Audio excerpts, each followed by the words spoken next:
Bonjour à tous, bienvenue sur cette formation SQL pour notre 9e vidéo. On va enfin entrer dans la partie pratique de ce cours, comme je vous l'avais dit précédemment. On a fait toute une introduction qui était pas forcément la plus intéressante, mais très importante sur les moteurs de stockage, sur les systèmes d'encodage, la configuration de votre environnement, en fait, de votre serveur, et la gestion des utilisateurs pour pouvoir ensuite être plus serein sur tout ce qui est apprentissage et découverte un petit peu des différentes commandes et requêtes que vous allez pouvoir utiliser avec le langage SQL.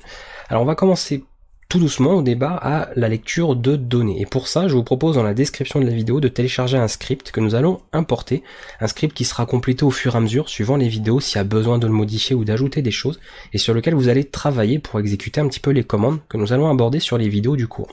Alors vous avez dans la description normalement possibilité de récupérer ce fichier là, d'accord, qui s'appelle data1 puisque c'est le premier fichier SQL que nous utilisons dans ce cours. Donc il y aura un data2 dans une autre séance si on a besoin également de travailler sur une autre base, si on doit la modifier ou avoir plus de choses, etc. etc. Alors on va déjà se connecter sur MySQL, donc mon serveur logiquement est lancé, c'est bon. Donc je rappelle la commande pour lancer le serveur, mysqld, d'accord, .exe et --console pour avoir le lancement qui se passe bien. Ensuite, ici, mysql-u, moi je suis en route, -p, pas de mot de passe, et voilà, je suis connecté. À partir de là, on va importer notre fichier. On va charger en fait notre script, d'accord, qui est un script SQL qui va faire tout un tas de commandes. Ce script, je vous le montrerai rapidement, mais vous n'êtes pas forcément obligé de le lire, mais bon, je vous le montre quand même.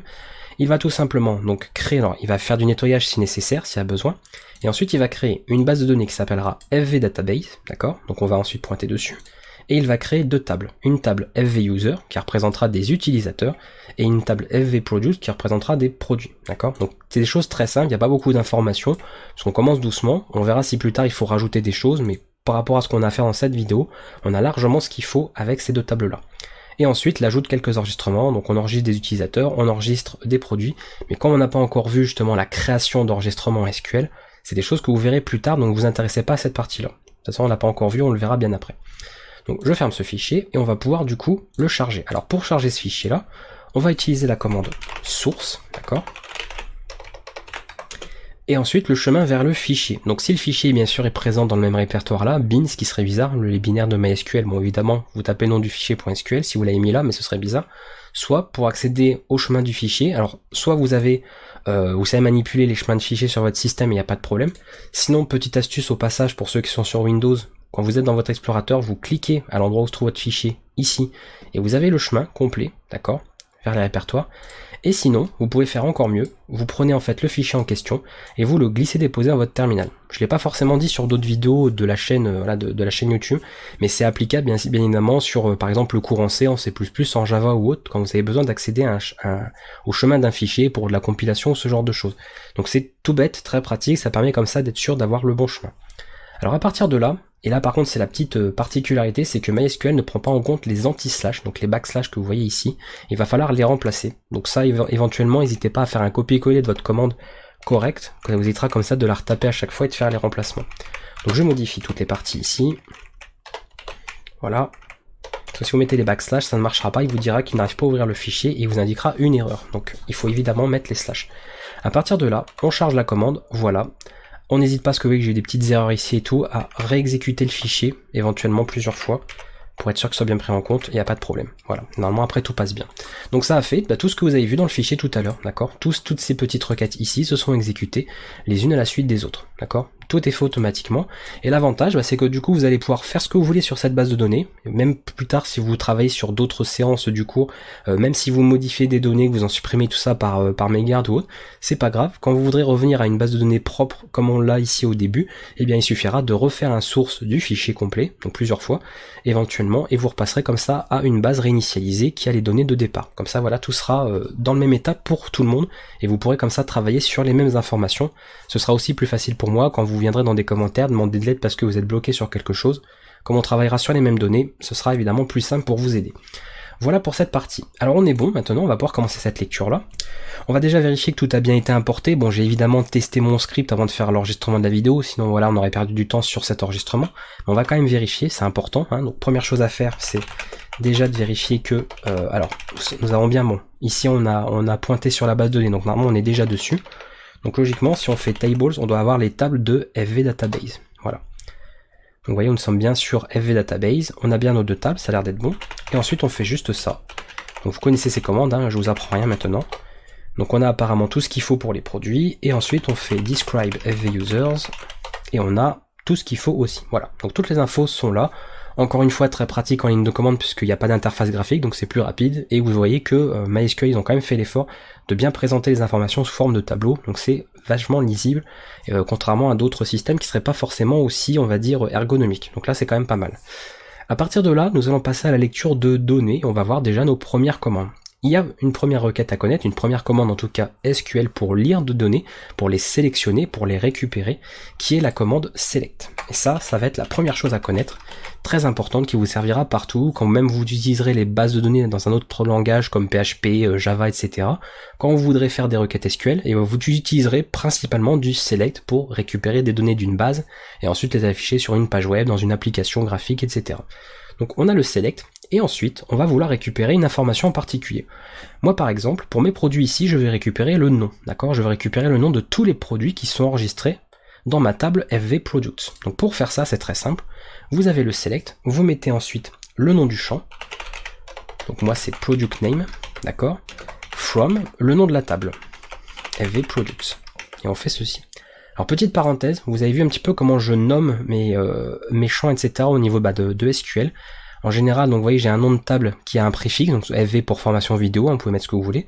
On a products, d'accord, qui est au pluriel, et ensuite on a l'identifiant avec donc le ID toujours au début, underscore product, donc là au singulier, et ensuite pour tous les autres champs, c'est le nom de la table au singulier, underscore et le nom du champ en question. L'avantage c'est que en mettant ça, eh bien je ne vais pas avoir de collision ou de nom identique. Si je mettais que name ici, et name par exemple là, eh bien on aurait un champ name dans users et product, et on ne saurait pas du coup à quoi il correspond. Là, le fait de le préciser dans le nom du champ, c'est beaucoup plus explicite et beaucoup plus pratique pour nous, et ça va surtout réduire la taille des requêtes SQL. Donc je vous invite bien sûr à procéder à ce genre de nommage si vous n'avez pas adopté un nommage particulier. Sinon, si vous voulez faire un nommage à vous, prenez l'habitude d'avoir, comme pour les variables en programmation, d'avoir des noms suffisamment explicites pour savoir à quoi ça fait référence. Donc là, au moins, on sait s'y retrouver facilement. Donc je fais cette commande, on revient sur notre partie ici du coup, ici. Et là, quand j'exécute la commande, on a bien donc tous les noms des produits qui ressortent, d'accord? Donc PC portable, kit de rituel, n'importe quoi, bidon d'essence, etc., etc. On a tous les noms de nos produits qui sont dans notre base de données. Si je veux maintenant récupérer, admettons, le nom du produit et son montant, le prix qu'il coûte. Je veux récupérer donc deux champs. Eh bien, vous les séparez par une virgule, d'accord? Vous mettez ceci. Product name, virgule, product amount. Alors, vous pouvez mettre des espaces, pas d'espace, hein, ça pose évidemment pas de problème, d'accord? Tant que vous respectez un petit peu les syntaxes, il n'y aura pas de souci. De toute façon, si vous faites une erreur sur une requête, SQL va vite vous le faire savoir en indiquant qu'il y a une syntaxe error dans votre commande, donc voilà, vous ne pourrez de toute façon pas obtenir ce que vous voulez. Alors ensuite, on va descendre un peu là, on fait la commande, et voilà. Alors ça, je l'ai pas dit, mais évidemment pour cacher comme ça, c'est la molette. Hein. Je bouge la molette de ma souris, je peux, vous voyez, descendre dans le terminal pour masquer. Hein. Donc c'est pas un raccourci clavier, c'est juste la molette de ma souris. Donc nous avons, vous voyez, select product name, product amount, from, toujours pareil, de FV products, et nous avons du coup les deux champs, enfin les deux colonnes en fait, donc les deux parties ici de notre table, avec tous les enregistrements qu'elle contient. Donc pour chaque nom de produit, nous avons son prix, d'accord, le montant de du produit en question. Très pratique.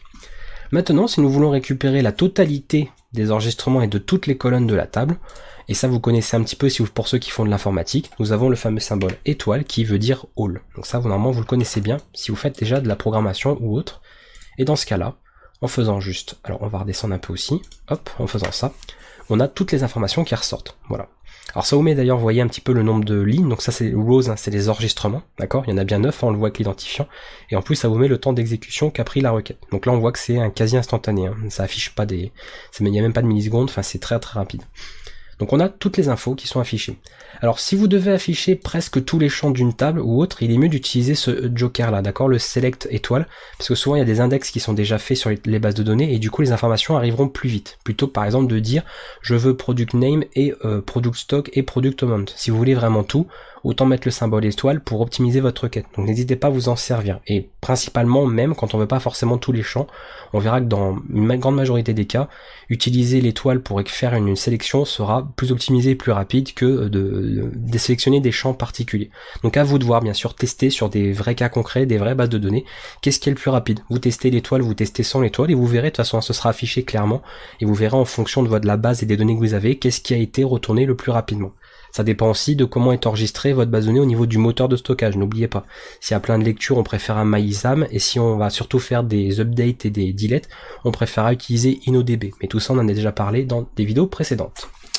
Voilà pour cette partie-là, donc pour le select, ces informations-là. Alors, petite particularité, bon déjà si je fais, on peut le faire aussi pour les utilisateurs, donc vous voyez, je renvoie toutes les informations des utilisateurs, ça fonctionne aussi. On récupère, voilà, le prénom, le nom, la date de naissance, un numéro de téléphone, s'ils en ont, parce que vous voyez qu'ici, c'était pas, je l'avais pas rendu obligatoire comme champ, donc Adrien Nougaret n'avait pas de numéro de téléphone, donc aucune information, et un nombre de produits, et si on ne l'indiquait pas, par défaut, eh bien, il n'y avait pas d'achat effectué. On voit que Cyril Hanouna n'a fait aucun achat, donc ça pourrait par exemple être des produits ici. Voilà, donc il n'y a pas forcément de relation entre mes deux tables, hein, parce qu'on n'a pas encore vu les jointures ou ce genre de choses, donc j'ai juste fait deux tables qui peuvent être très bien indépendantes, même si on peut très vite comprendre que des utilisateurs vont acheter des produits, et que du coup leur nombre d'achats, ça pourrait correspondre à des produits achetés ici. Mais ça on le verra plus tard. Voilà pour cette partie. Alors, on se rend compte d'un petit truc, vous avez peut-être remarqué que là, pour les produits, vous avez dû peut-être, je pense pour la majorité d'entre vous, je pense, vu qu'il y avait deux lignes pareilles, d'accord? On obtient ici deux enregistrements identiques, qui sont bien deux enregistrements distincts, puisqu'ils n'ont pas le même identifiant. Par contre, toutes les informations sont identiques. Si on veut éviter, par exemple, de récupérer deux fois le même nom de produit, c'est-à-dire quand je fais, alors je vais redescendre un petit peu, quand je fais un select product name from FV product, voilà. Là, je vais récupérer deux fois le même nom de produit. Donc ça se fait quand on sélectionne un champ, ça fonctionnera pas sur l'étoile, ici, attention. Eh bien, on peut choisir de récupérer que les résultats distincts, c'est-à-dire tout ce qui n'est pas en fait doublon, tout ce qui n'est pas identique. Et pour cela, il suffit simplement, donc au lieu de mettre, par exemple, product, alors attendez, si j'invente des noms comme ça, from FV products, voilà. Plutôt que de mettre juste ça, il suffit de rajouter après le select le mot distinct. Distinct va dire de prendre les enregistrements distincts, c'est-à-dire ce qui n'est pas doublon, ce qui n'est pas identique.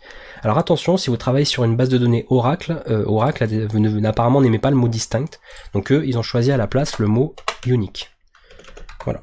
Donc ça, c'est pour Oracle. Sinon, pour tous les autres, c'est distinct, il n'y a pas de problème. Voilà. Donc, ce que vous avez dit, nous, j'essaie dans ce cours de vous faire du SQL général, c'est-à-dire ce qui fonctionne partout.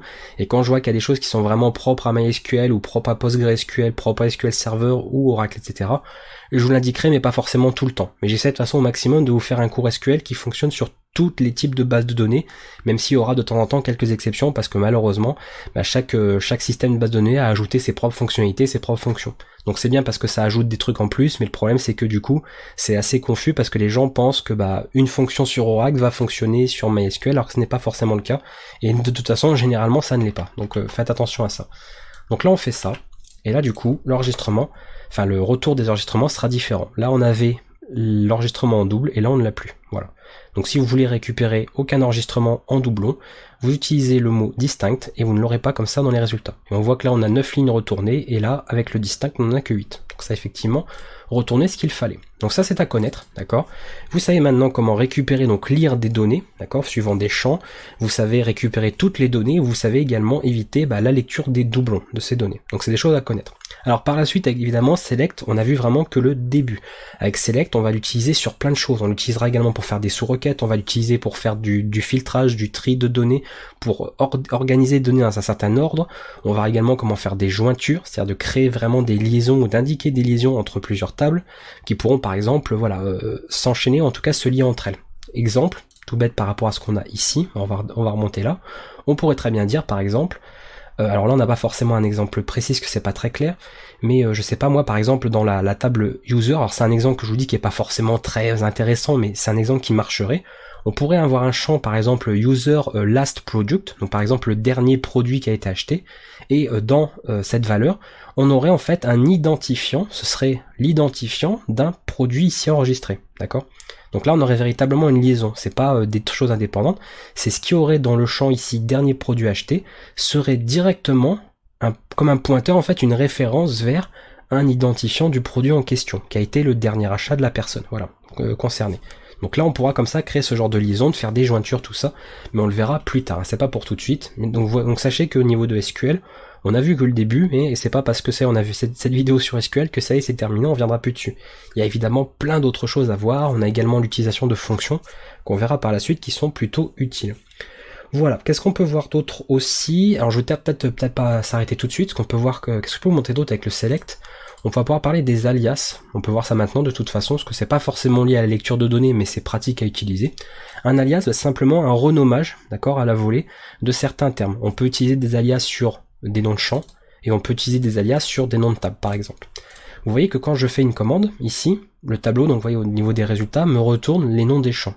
Alors ça, bon, quand on est l'administrateur, l'administrateur de base de données qui crée les bases de données, etc., c'est évidemment plus simple de travailler comme ça. On travaille d'ailleurs principalement avec de l'anglais, mais quand on veut l'afficher à un utilisateur ou quand on va avoir l'information sous les yeux, c'est peut-être mieux de l'avoir en français, si on est français, et d'avoir des choses un peu plus claires que, voilà, ici, ID user, etc., qui est pas forcément suffisamment explicite. Donc vous allez pouvoir créer des alias. Alors, déjà au niveau des requêtes pour raccourcir les commandes, c'est-à-dire qu'au lieu de taper product name, on peut raccourcir ça, et dans d'autres choses aussi. Alors les alias, on les réutilisera également dans d'autres vidéos, parce que ce sera plus utile quand on travaillera sur les clauses, notamment les clauseware, on en parlera un petit peu plus tard, mais je vous les montre déjà maintenant.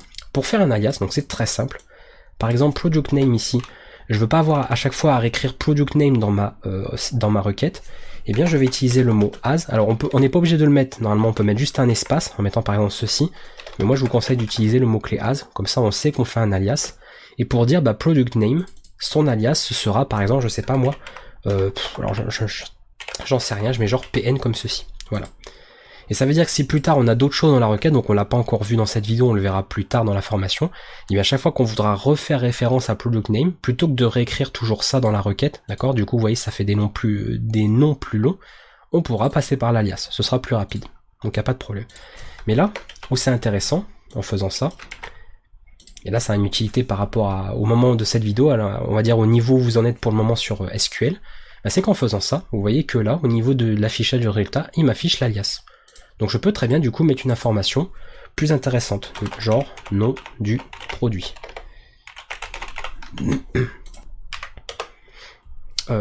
Si je prends pas la bonne commande, hop, on redescend. Voilà, c'est quand même beaucoup plus explicite, nom du produit, quand on veut on peut présenter des articles qui sont en français plutôt que de mettre product name. Et en plus, si vous voulez mettre des espaces ou autres, en toute logique, comme il ne faut pas d'espace dans la commande, vous mettez simplement par exemple des guillemets. Et là du coup vous embêtez même plus avec l'underscore, vous pouvez faire ça et ça passe tranquille. Donc, je fais la commande et voilà, nom du produit. Donc ça c'est bien plus pratique de procéder comme ça. Alors pareil, vous voyez, il faut bien sûr le nom précisé pour faire un alias dessus. Vous pouvez pas faire ça. Sinon on ne saura pas à quoi ça correspond le nom du produit, à quel champ, puisque là on les prend tous. Donc évidemment, il faut spécifier un champ en particulier. Alors après, ce qui peut être fait aussi, c'est sur une table. Si on veut pas noter ça, on peut faire pareil. Je sais pas moi, par exemple le stock des produits, ou alors je sais pas moi l'inventaire des produits, enfin on peut mettre du coup n'importe quel nom, peu importe. Et comme ça, voilà, on a des alias beaucoup plus, alors évidemment il est peut-être pas content, qu'est-ce que j'ai là pas, faut pas que je mette ici, il veut peut-être pas comme ça. Faire gaffe un petit peu au niveau des noms. Voilà. Donc, de toute façon là on l'affiche pas donc on le voit pas, mais en tout cas on pourra changer comme ça les noms au niveau de la table. Si on veut appliquer un alias. Après il faut évidemment en avoir l'utilité, ne mettez pas des alias pour rien en faire. Là moi je vous montre que cette commande fonctionne, mais il faut l'utiliser dans un cas concret quand ça a une utilité pour vous, au niveau lisibilité, au niveau de la relecture ou de l'affichage des données, pour que ce soit évidemment beaucoup plus clair comme ça, plutôt que d'avoir les noms des champs directement. Donc c'est à vous de voir bien sûr par rapport à ça. Voilà, donc voilà comment fonctionnent les alias, d'accord. Vous avez votre champ ou votre table, vous mettez as et le nom et ça fonctionne. Vous pouvez comme ça avoir des noms un peu plus propres, un peu plus explicites en tout cas, pour sélectionner des données et surtout éviter de toujours écrire les noms complets. Donc ce sera aussi utile, vous verrez, quand on aura des requêtes beaucoup plus longues que ça, et quand on devra par exemple écrire 15 fois product name, on sera content d'avoir à écrire que pn à la place par exemple, ce qui ira plus vite à taper que product name ou même pour les copier-coller. Ça fera des requêtes moins longues en tout cas. Donc c'est l'utilité en tout cas des alias, c'est pas du tout obligatoire, mais c'est pour ça que je vous en parlais sur cette fin de vidéo, pour que vous puissiez les connaître et les utiliser si ça vous intéresse et que ça vous est utile. Voilà pour cette lecture de données, donc encore une fois c'était très basique, on aura encore plein de choses à voir. Je vous avouerai que c'est vraiment pas évident de faire un cours SQL, puisqu'il y a beaucoup de choses très vite qui s'en mêlent et des choses très avancées qui peuvent être faites au tout départ de l'apprentissage de SQL. Donc j'essaie de faire quelque chose d'assez progressif, mais j'ai peur des fois dans certaines vidéos d'avoir oublié de parler de telle chose et que j'aurais pu en parler plus tôt, mais bon, on peut pas faire un cours parfait de toute façon. Donc moi, mon intérêt, c'est qu'à la fin, en tout cas, à la vidéo de conclusion, on ait fait le tour de tout ce que je voulais aborder avec vous et que vous puissiez mettre ça en pratique, que ce soit pour un projet personnel, donc juste par passion, ou un projet professionnel dans une vraie entreprise où vous travaillez sur une vraie base de données en production avec des vraies informations sur des gens, etc. Voilà, que vous puissiez mettre ça en application derrière. Donc on essaiera de toucher un petit peu à tout dans le cours, d'apporter des compléments sur les tutoriels, et il y aura bien évidemment une grosse série d'exercices avec une grosse base de données pareil, que je vous fournirai sous forme de fichiers comme je vous l'ai dit, que vous allez retrouver dans les exercices de SQL, et qui permettra comme ça de travailler là-dessus et de faire tout un tas de mises en pratique et de mises en application de ce que vous avez appris sur le cours.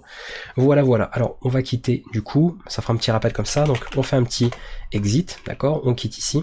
Et après, pour quitter le serveur, un petit rappel ne fait pas de mal, on fait un MySQL admin-u, donc l'utilisateur qu'on avait, -p, mais sauf qu'on met un mot de passe, on met shutdown. Et là, pas de mot de passe, et voilà, le serveur est quitté, on peut fermer ça proprement. Voilà, voilà, tout est bon. Je vous laisse pour cette vidéo-là, pour cette séance numéro 9. On se retrouvera du coup pour la 10e sur cette formation SQL. À bientôt et n'hésitez pas à laisser des commentaires si vous avez besoin d'aide. Ciao tout le monde.